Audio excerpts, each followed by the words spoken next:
Over the past few days, I have taken the time to look at dozens of Nintendo boss battles. Some are classics, some are from games I've never heard of, and others I've now marked for future videos.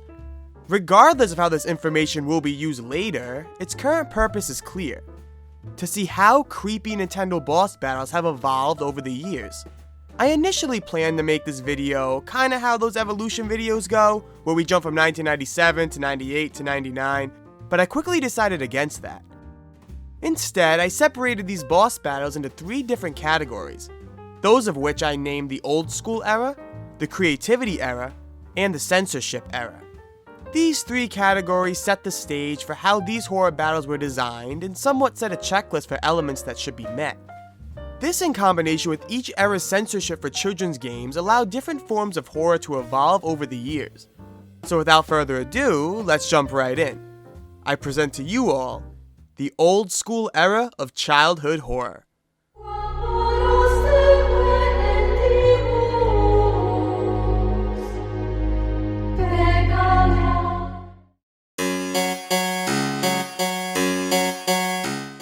The Old School Era is set up to the mid to end 1990s. I will warn that the Creativity Era begins along the revolution of 3D gaming, so with this being said, some games need to be pushed up while others are pulled back as not all games get caught up to speed so quickly. This era in Nintendo horror was undoubtedly the most horrific. Developers were bound to a 2D space and were limited on ways to create creepy boss battles. Unable to utilize large 3D environments, developers relied on 2 things: art and music. Luckily for them, however, censorship in children's games at the time weren't very strict. Actually, it wasn't even until 1993 that games had a unified rating system. This allowed developers to pretty much do whatever they want as long as there wasn't an excessive sense of gore or adult content. Remember, I said excessive, so watching someone's flesh and skin melt off is good to go.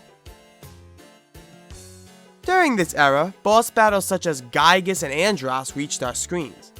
Gygus, who we have seen plenty of on this channel, truly pushed the limits. I mean, how much worse can you get than a distorted and morphed demon who we literally have to pray to the gods to defeat?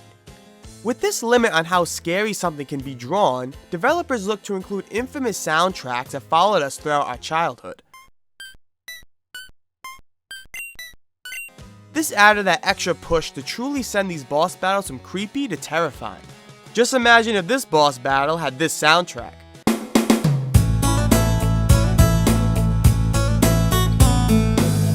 Developers found ways to overcome the many obstacles set at the time to pave way into the next era of video game development: the Creativity Era.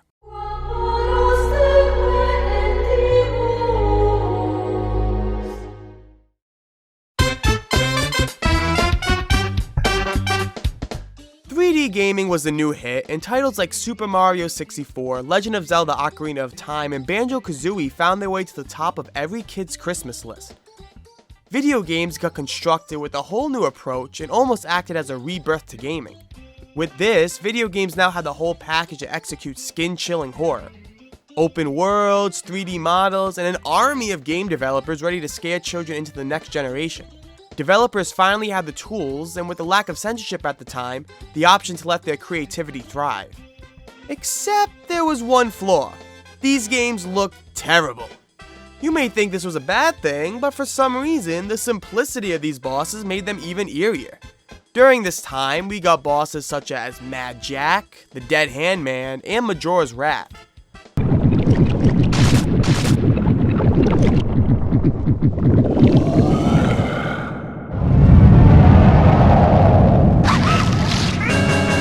Developers were also limited at this time on how much resources a game could hold. This is why many games on the N64 had open rooms and liminal spaces. What spurred from this was boss battles that featured just you and the boss. Nothing to take your eyes away from the horrific creation set in front of you.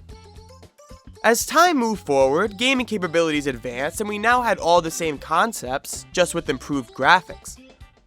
We as kids got the pleasure of watching our characters sink to a giant yellow-eyed eel, facing the strings of a puppeteered morph Ganondorf, and the realistic recreation of Bowser that no one asked for. On top of this, Mario decided to go old school and go back to 2D, giving us the most messed up Mario franchise, Paper Mario. Unfortunately, however, the fun of these disturbing bosses was shut down when entering the censorship era.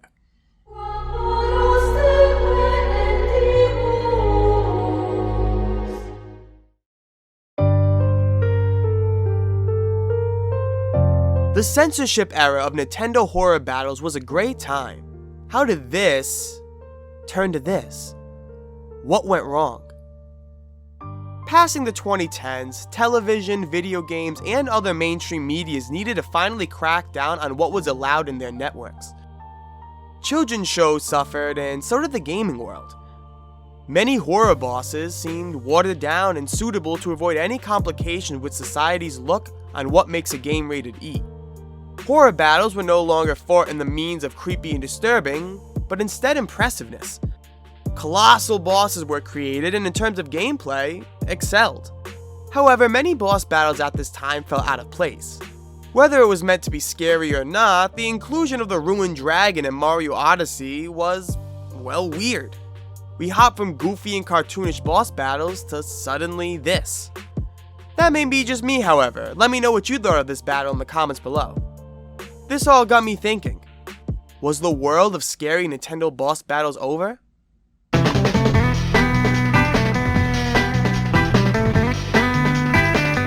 I don't think so. At least I hope. It seems as if we're entering a new era of these battles as we speak. Breath of the Wild introduced a more realistic looking take on the genre with a terrifying boss battle. Ganondorf gets progressively larger and disfigured while occasionally gushing out blood like ooze accompanied by screeches. It seems as if other games are looking to follow this trend. I am very excited for Pokemon Legends of Arceus as it seems to be following this pattern. A more realistic world with horror-like elements. All I can say is my fingers stay crossed with the hope that the children of tomorrow get the same unsettling fear that I got playing Nintendo games when I was younger. I hope you all enjoyed and were entertained in this video. I try to cover creepy and disturbing things in games, so if that's your cup of tea, feel free to subscribe and turn on notifications. If you did enjoy, I ask to please hit that like button, as I put a lot of work into these videos and it helps push my content to new viewers. Let me know what boss battles you found terrifying in the comments, and I look forward to seeing you all in the next video. Have a wonderful day.